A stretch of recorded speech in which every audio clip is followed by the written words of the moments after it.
नमस्कार, एक बार फिर से आपका स्वागत है मेरे चैनल ऑर्थोपेडिक मिस्ट्री पे। मैं डॉक्टर शिवम खंडेलाल, ऑर्थोपेडिक सर्जन, एक बार आपके सामने दोबारा हाजिर हूँ। हम लोग अब कंटिन्यू करेंगे अपनी सर्जिकल सीरीज़, और इस चीज़ में सर्जिकल सीरीज़ में तो मैं वो चीज़ें बता रहा हूँ जो शायद आपको कोई बताएगा नहीं, और इतने आसान तरीके से शायद किसी ने समझा नहीं रखा होगा। और रिजल्ट्स वगैरह कैसे होते हैं चीज़ों की, वो भी आपको किसी ने नहीं बता रखे होंगे। तो एक तरीके से मैं बताऊँ आपको, एक थोड़ा एक्सक्लूसिव सा कंटेंट हो गया जो मैं क्रिएट कर रहा हूँ अपने लेवल पे, कि आम जनता को भी ये चीज़ें समझ में आए, ताकि सर्जरी करने से वो लोग पीछे हटे ना, कि ये तो बहुत कॉम्प्लिकेटेड सर्जरी होगी, इसको सर्जरी में पता नहीं क्या करते हैं, कोई डॉक्टर आके 3 बड़े बड़े नाम बोल दिया तो बहुत बड़ी चीज़ होगी। ऐसा नहीं होता। तो ये चीज़ मैं सॉर्ट आउट करने की आपकी कोशिश कर रहा हूँ। तो मैं भी आप लोगों से एक्सपेक्ट करता हूँ कि आप लोग इस सबका रिस्पेक्ट करें और चीज़ें आगे, मेरे वीडियोस आगे से आगे बढ़ाएं, ताकि सब तक ये चीज़ें पहुँचे। क्योंकि बनाने में, कंटेंट क्रिएट करने में और ये सब चीज़ें, जानकारी मेरे पास जो है इस बारे में, जो मैं कर चुका हूँ आज तक, जितना एक्सपीरियंस मैंने लिया है, और सबको इकट्ठा करके एक तरीके से आपको एक शॉर्ट क्रिस्प वे में समझाने में मेरी भी मेहनत जाती है। पूरे दिन सर्जरी वगैरह करने के बाद फिर ये कंटेंट मैं क्रिएट करता हूँ। तो और कोशिश करता हूँ कि आसान तरीके से, जितने आसान तरीके से हो सके उतने आसान तरीके से आपको समझाऊँ। एनीवे, कंटिन्यू करते हैं अपनी सीरीज़। तो आज मेरा टॉपिक है elbow arthroplasty, total elbow arthroplasty या टोटल एल्बो रिप्लेसमेंट। क्या होता है, अगले 5 से 6 मिनट में ये अपन डिस्कस करने वाले हैं। कैसे इसके रिजल्ट्स होते हैं, क्या क्या इसमें कॉम्प्लिकेशन आ सकते हैं, आप करवानी चाहिए नहीं करवानी चाहिए, एडवाइस कौन करता है, कब होता है, ये सब चीज़ें थोड़ी बहुत अपन आप लोग इसमें देखेंगे। ज़्यादा डिटेल्स में नहीं जाएंगे, और डिटेल्स की रिक्वायरमेंट आपको भी नहीं है और आपके लिए ज़रूरी भी नहीं है। तो मैं चीज़ें स्टार्ट करूँगा और एंड तक इसमें आप इतना बता दूंगा कि आप लोग को अंदाज़ा लग जाएगा कि इस चीज़ में, एल्बो आर्थोप्लास्टी में क्या चीज़ होती है, और ये क्यों कराई जाती है, की जाती है, और एडवाइस क्यों नहीं की जाती है आपकी। तो चलिए ये सब छोड़ के स्टार्ट करते हैं आज का टॉपिक, जिसका नाम है टोटल एल्बो आर्थोप्लास्टी। इसको अनदर टर्म्स में अल्नो ह्यूमरल आर्थोप्लास्टी भी हम कहते हैं। ठीक है, एज यूजल नाम से समझ में आ रहा है कि it's a kind of replacement हो रहा है, हड्डियाँ इसमें बदली जा रही है, जोड़ इसमें बदला जा रहा है। जैसे हमने अभी आज तक क्या क्या सीखा है, टोटल नी रिप्लेसमेंट, घुटना बदलना, हिप रिप्लेसमेंट, कूला बदलना, इसी तरीके से कॉम्प्लिकेटेड होते आ रहे हैं रिप्लेसमेंट। तो आजकल इस तरह के रिप्लेसमेंट भी होते हैं, इसमें आपकी कोहनी भी बदली जाती है। मुझे पता है ये सब अब काफ़ी शॉकिंग होता है आपके लिए, कि अच्छा ये भी हो सकता है, या जो लोग जानते नहीं उनको लगता है अच्छा ये भी चीज़ हो सकती है, ये चीज़ किस तरह की होती है, कैसे होती है, तो वो भी आपके लिए शॉकिंग होती है। इसलिए मैं इस चीज़ को सॉर्ट आउट करने की कोशिश करता हूँ। तो this is a elbow arthroplasty, जोड़ कोहनी का बदला आता है। कंडीशन बता देता हूँ कब कब बदला आता है। एक तो हमारी जो फेवरेट कंडीशन है वो है ऑस्टियोआर्थराइटिस। किसी भी बॉडी पार्ट का ऑस्टियोआर्थराइटिस हो रहा है, जोड़ घिस रहा है, उस केस में हमें जोड़ बदलना पड़ता है। जब वो बहुत ज़्यादा घिस जाता है, ऐसे लेवल पे आ जाता है कि आप सिम्टोमेटिक होने लगते हो, आपको दर्द, सूजन, दर्द होने लगता है, सूजन होने लगती है, साथ में मूवमेंट्स आपके कम होने लगते हैं। तो इस केस में हमें ये आर्थोप्लास्टी करनी पड़ती है। ठीक है, तो ये तो हो गया ऑस्टियोआर्थराइटिस। किसी को गठिया बाई भी होता है। गठिया बाई मैंने अपने लास्ट वीडियो में आपको समझाया था, आप जाके देख सकते हैं गठिया बाई क्या होता है, डिटेल में मैंने समझा रखा है। तो गठिया बाई की वजह से भी ये चीज़ हो सकती है। जब गठिया बाई की वजह से जोड़ घिस जाता है, उस केस में भी हमें आर्थोप्लास्टी करने की ज़रूरत पड़ती है। तीसरा आता है जैसे घुटने वगैरह में या किसी भी जोड़ में जो लिगामेंट्स वगैरह होते हैं, वो इतनी सीवियर तरह से ख़त्म हो जाते हैं, या इतनी सीवियर तरह से डिस्ट्रॉय हो जाते हैं, या इस लेवल पे डिस्ट्रॉय हो गए कि इंस्टेबिलिटी हो रही है। ये जो हमारा जोड़ है वो ढीला हो जा रहा है ना, एकदम सीक्वेंस में नहीं है, जिस तरीके से मुड़ना चाहिए उस तरीके से मुड़ नहीं रहा है, तो उसको हम इंस्टेबिलिटी कहते हैं। इंस्टेबिलिटी के केस में भी हमें आर्थोप्लास्टी करने की ज़रूरत पड़ती है। और सबसे इंपॉर्टेंट कॉज और अहम कॉज हम जो भूल चुके बताना, वो ये है कि ट्रॉमा। ट्रॉमा आया, जो आपकी कोहनी की हड्डी थी, जो ऊपर की हड्डी और नीचे की हड्डी होती है, ये टूटी, चूरा हो गई, कम्युनिकेटेड फ्रैक्चर्स हो गए। इस केस में हम ज़्यादातर ये आर्थोप्लास्टी करते हैं। ठीक है, ये चीज़ तो हमने बता दी। कारण क्या होते हैं आर्थोप्लास्टी कराने के लिए, कब आपको एडवाइस किया जाएगा, एडवाइस करने के कारण यही सब होंगे। इसमें हो सकता है मैं आपको एमआरआई करानी पड़े, सीटी जैसी ये सब जांचें करानी पड़े, एक्सरे तो बेशक करवाना ही पड़ेगा, ये सब जांचें हमें आपकी करवानी पड़े। और हमें कभी कभी एनसीवी ईएमजी का नाम की जांचें भी करवानी पड़े, आपकी नसों की जानकारी देखने के लिए। क्योंकि कभी कभी ऐसी क्रश इंजरीज होती हैं जिसमें हमारी नसें भी डिस्ट्रॉय हो जाती हैं। तो नसें थोड़ा रिकवर हो जाए उसके बाद हम आर्थोप्लास्टी ऐसी चीज़ करते हैं। आई थिंक क्लियर है आपको, कारण तो क्लियर है। जो लक्षण है वो बता चुका मैं अभी, सेम ही रहते हैं, दर्द होना, सूजन आना, स्वेलिंग आना, है ना। तो सूजन काफ़ी भी आ सकती है, कम भी आ सकती है, ऐसा कोई ज़रूरी नहीं है बहुत ज़्यादा सूजन आएगी।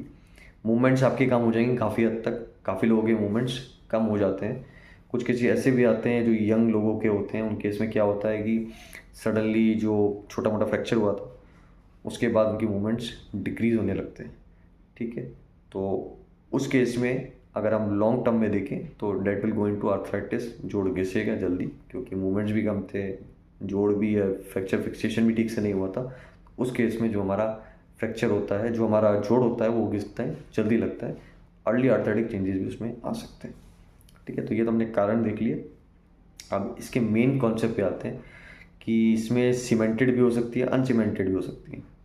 सबसे पहले तो आते हैं कि सीमेंट क्या होता है। कई लोगों को तो लगता है कि सर, कई लोग चौंक जाते हैं कि सर आप सीमेंट डालोगे बॉडी में, सीमेंट आप बॉडी में कैसे डाल सकते हो, तो दीवार में लगने वाली चीज़ है। पर नहीं, जो बॉडी कंपैटिबल सीमेंट होती है, मैंने आपको पहले भी बता चुका हूँ सभी आर्थोप्लास्टी सभी रिप्लेसमेंट में, कि जो बॉडी कंपैटिबल सीमेंट होती है वो आपकी बॉडी में डाली जाती है। दिखने में सफ़ेद कलर की होती है ना, इस तरह की सीमेंट आपकी बॉडी में डाली जाएगी। तो सीमेंट से जोड़ हमारा कनेक्ट किया जाएगा सीमेंट लगाने पर। कई जोड़ ऐसे भी आते हैं जिसमें सीमेंट की आवश्यकता नहीं होती, उनकी स्टेम वगैरह बिना किसी सीमेंट के फिक्स हो सकती है या हम फिक्स कर सकते हैं, हमें सीमेंट की आवश्यकता नहीं होती उस केस में। तो दोनों हो सकते हैं, सीमेंटेड भी हो सकती है और अनसीमेंटेड भी हो सकती है। सीमेंट डालने के बाद भी हो सकता है और सीमेंट डालने के बिना भी जोड़ फिक्स हो सकता है। तो एक लास्ट वे में आपको समझा देता हूँ। सपोज ये आपका जोड़ है, ठीक है, ये आपकी ऊपर की हड्डी ह्यूमरस है, ये आपकी नीचे की हड्डी अल्ना है, ठीक है। तो ये अल्ना के ऊपर का हिस्सा और ह्यूमरस की नीचे का हिस्सा, जैसे दो जोड़ में हमेशा हम काटते हैं, यहाँ से हड्डी हटा के, यहाँ से हड्डी हटा के, और यहाँ पे एक स्टेम डलेगी लंबी, ठीक है, और यहाँ पर बाकी का जोड़ लग जाएगा जो ह्यूमरस का पार्ट होता है ऊपर। तो ये दोनों आपस में कनेक्ट हो जाएंगे, ठीक है। ये होती है हमारी अल्नो-ह्यूमरल आर्थोप्लास्टी या फिर एल्बो रिप्लेसमेंट। ये होता है, शॉर्ट भाषा में समझा दिया मैंने आपको किस तरह का होता है, क्या चीज़ में की जाती है और क्या क्या चीज़ें इसमें रहती है, किससे फिक्स किया जाता है। अब आते हैं सबसे अहम पार्ट पे कि सर आपने कर दिया, करने के बाद क्या ये सक्सेसफुल है, सबसे पहला सवाल। तो मैं इसमें कहना चाहूँगा हाँ जी, ये सक्सेसफुल है। कॉम्प्लिकेशन हर तरह की सर्जरी में कभी भी हो सकते हैं, कॉम्प्लिकेशन बता के नहीं होंगे, पर ये सक्सेसफुल सर्जरी है। 90 to 95% आप इसके रिजल्ट भी जा रहे हैं, ठीक है। पहले के ज़माने में होता था कि ये सर्जरीज सक्सेसफुल नहीं थी, इन्वेंट भी नहीं हुई थी, इस तरह की सर्जरी की भी नहीं जाती थी। आजकल ये बहुत ज़्यादा की जाती है। तो this is a successful surgery, आप करा सकते हो अगर आप एडवाइस कर रहे हैं, आपका इंडिकेशन है, मैंने जो बताया इंडिकेशन, या सडन और कोई भी इंडिकेशन हो, तो इन तरह के आप इंडिकेशन में आप ये सर्जरी करा सकते हैं और आपको करानी चाहिए। अगर आपको एडवाइस की गई है सर्जन द्वारा तो करानी चाहिए, बिल्कुल करानी चाहिए। एक चीज़ मैं बोलना चाहूँगा कि जो मैं हमेशा बोलता हूँ कि एल्बो जॉइंट में ऐठापन है, स्टिफनेस है, वो एक बहुत ही मेजर रोल प्ले करती है। ऐठन अपने इस जोड़ में, अपने सभी बॉडी के सभी जॉइंट में ये जोड़ है जिसमें ऐठन बहुत जल्दी आती है, स्टिफनेस बहुत जल्दी आती है। जॉइंट स्टिफनेस भी एक हमारा पार्ट रह सकता है, इसलिए प्रॉपर फिजियो और रिहैब भी लेना आपको ज़रूरी होता है कि आर्थोप्लास्टी के बाद, ठीक है। तो वो भी ज़रूरी होता है ताकि मूवमेंट्स और मसल फंक्शन करता रहे, है ना। आर्थोप्लास्टी से पहले भी मसल फंक्शन करना ज़रूरी है और आर्थोप्लास्टी के बाद भी मसल फंक्शन करना ज़रूरी है। एक चीज़ और है, इसके बारे में मैंने एक वीडियो में अलग से डिस्कस करा है आपसे, और अभी भी मैं दोबारा बता रहा हूँ, शायद दो वीडियो में बना चुका है इस पर। इन्फेक्शन किसी भी सर्जरी में कैसे भी हो सकता है, तो उसका कोई भी सर्जन आपको टू द पॉइंट बता नहीं सकता कि नहीं इस सर्जरी में इन्फेक्शन नहीं होगा, इस सर्जरी में इन्फेक्शन हो जाएगा। उसके आप टेंशन मत करें कि इस इन्फेक्शन हो गया तो क्या होगा, इन्फेक्शन के बाद हो गया तो क्या होगा, वो किसी भी बस के अंदर नहीं होता। हाँ, इन्फेक्शन मैनेज करना भी मैंने आपको सिखा रखा है पहले, तो उस तरह वे में हम जाएंगे मैनेज करने के लिए, पर इन्फेक्शन भी इसमें हो सकता है। बाकी इसके अलावा इसके जो हमने लगाए हैं, जो कंपोनेंट्स हमने लगाए हैं ऊपर नीचे, वो भी फेल कर सकते हैं, कभी कभी वो फेल कर जाते हैं। ड्यू टू इन्फेक्शन भी हो सकता है और विदाउट इन्फेक्शन भी हो सकता है। सपोज कोई बूढ़ा इंसान है, उसकी हड्डी पहले से भी रहती है, ऑस्टियोपोरोटिक रहती है। अच्छा, ऑस्टियोपोरोटिक ट्रीटमेंट क्या होता है मैंने आपको पहले बता रखा है, आप जाके देख सकते हैं। तो ऑस्टियोपोरोसिस में क्या होता है, जो ऑस्टियोपोरोसिस में वीक हड्डी हो जाती है, उसमें भी इम्प्लांट जल्दी फेल कर जाते हैं। भले हम सीमेंट से लगाएंगे लेकिन वो भी कभी फेल कर जाते हैं, ठीक है। और क्या हो सकता है, प्रॉपर सीमेंटिंग हम नहीं की, उसमें भी केस में हो सकता है। तो ये कुछ कॉम्प्लिकेशन है जो सर्जरी की बात हो सकते हैं, पर मैं कहूँगा ओवरऑल अच्छी सर्जरी है, बेस्ट सर्जरी है। अगर आपको एडवाइस है तो आपको करानी चाहिए। ऐठन वाली चीज़ थोड़ी सी रह सकती है, पर मोस्टली अवॉइड हो जाती है वो चीज़। प्रॉपर आपको उसके लिए रिहैब लेना पड़ेगा। तो आई थिंक मुझे लगता है कि वो समझ में आ गया होगा।